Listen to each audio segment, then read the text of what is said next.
Former Army Chief General VK Singh is once again in the news. This time it's for his autobiography, Courage and Conviction. This memoir, of course, chronicles his own journey as a soldier to the post of Army Chief, but it's also grabbing the headlines for its accounts where he describes how he was offered a bribe, and of course it also takes on unnamed officials in the Prime Minister's office along with another former Army Chief. To talk about his book and of course his propensity for always being in the news is the former Army Chief General VK Singh himself. General Singh, let me start by asking you, why this autobiography? At what point did you decide to write it? And what compelled you to actually chronicle this journey? You of course write about how your publishers approached you, but given that you are always in the news, did you feel that this book would open another Pandora's box? No, I don't think so. See, I think David was very persuasive. He thought that maybe he's followed how things have been, and he thought that a story needs to be told of the way I have been and have seen things. Did you plan it as a no-holds-barred account? Because there are things you say and then there are things that you don't say. I want to ask you about the things that you don't say as well. I have always said things which came to my mind, and I've said them straight. There's no problem on that. And I think that is what the account of this book is. In fact, I look at this book differently. I think people are only reading the last 2 chapters. Your tenure as Army Chief. Let them read the things before that. There is a lot in it. I mean, there is a lot about Bangladesh, there is a lot about how Sri Lanka happened, there is a lot about Blue Star, there is a lot about where I served and various things were there. There is a lot about the army and its ethos. I think those are, in my view, more important because they shape the things the way they happened subsequently. Fair enough, but you know, journalists are always interested in the current, and I think therefore there has been a lot of focus on the last 2 chapters which chronicle your tenure as chief. Now you say you have actually written things as you saw them, and you have given a pretty blunt account of how you were offered a bribe to move a file on the Tatra Trucks deal, and how soon after that you walked into... I think I gave that blunt account much earlier. You did, and it's here in the book as well.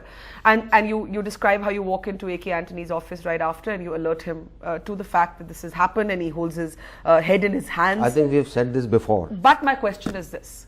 You talk about how you believe that there were a number of interrelated events, that the fact that Tatra, Sukhna, Adarsh, all of this were linked, and you believe, and you do not name this official, but you believe that there is a senior official in the Prime Minister's office that was in a sense at the hub of this entire controversy, and these were all interlinked controversies. Why do you not name the Prime Minister, the official you allude to? Why do you not name him?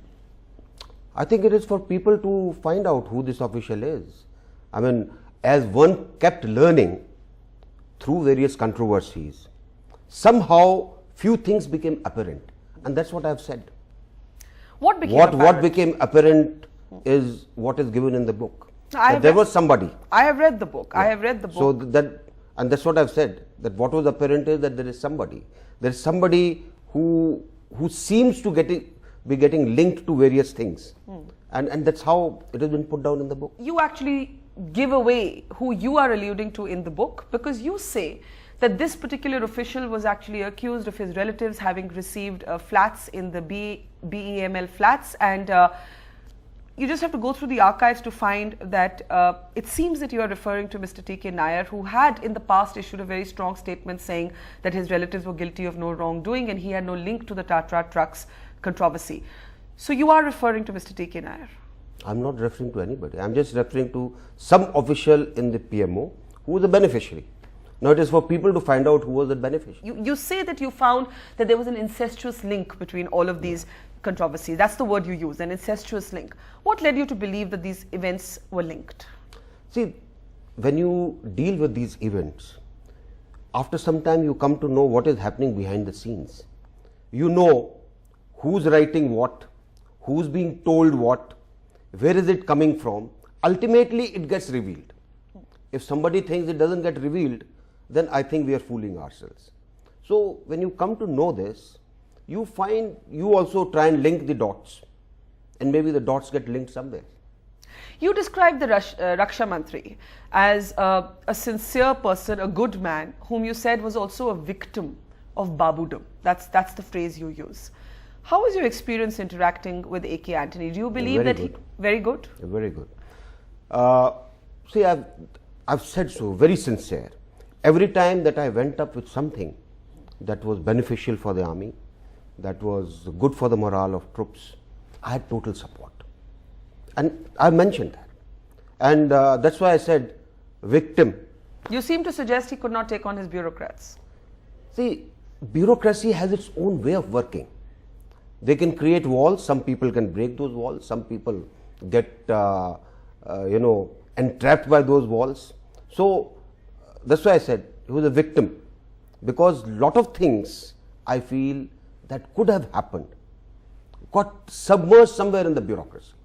In your book, you say that you describe the television discourse around the Tatra truck scam, and you say that some commentators were making what you call grandiose statements, suggesting that when this bribe offer was made to you, you could have even called in the military police.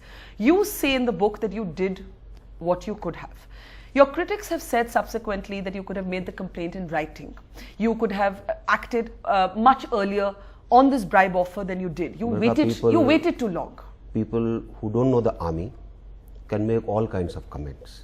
There is a system, and the system is that you always go and apprise your superior. This is what has happened. Decision has to be that of the superior, not yours, because if you do something, it will be seen as differently. And it happened, superior was apprised, he said certain things, and they were followed. So far as I am concerned, the matter ended there. So, should you not have pursued it? If it was so serious, it was the India's army chief being offered a bribe by another army, just retired army officer. Who ordered the CBI inquiry subsequently? Did the army chief order it? No. Somebody higher than the army chief ordered it. So that somebody higher had to take the necessary action at that time.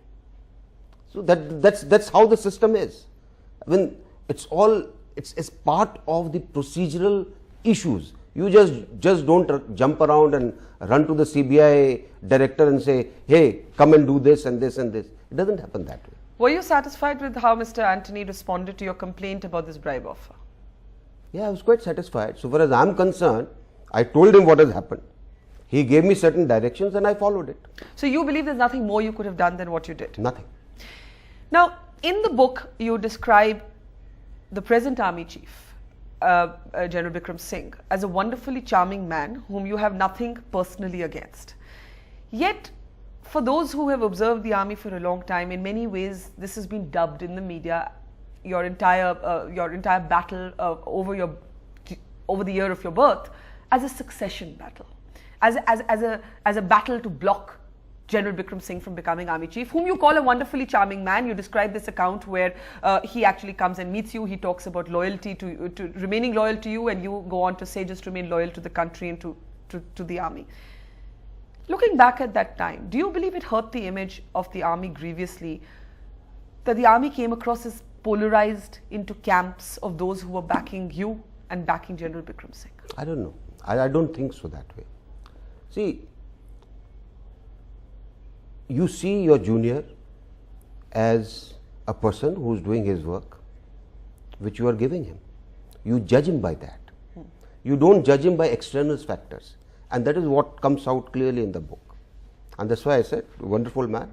I've had a very good personal relationship with him. So where is the doubt in that?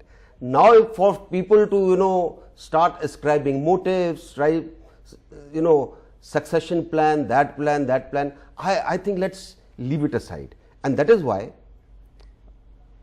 what comes out quite straight in the book is the relationship not only between me and him, even I've described my relationship with me and Deepak Kapoor. So where is the doubt in that? Let's not unnecessarily start looking for ghosts which do not exist.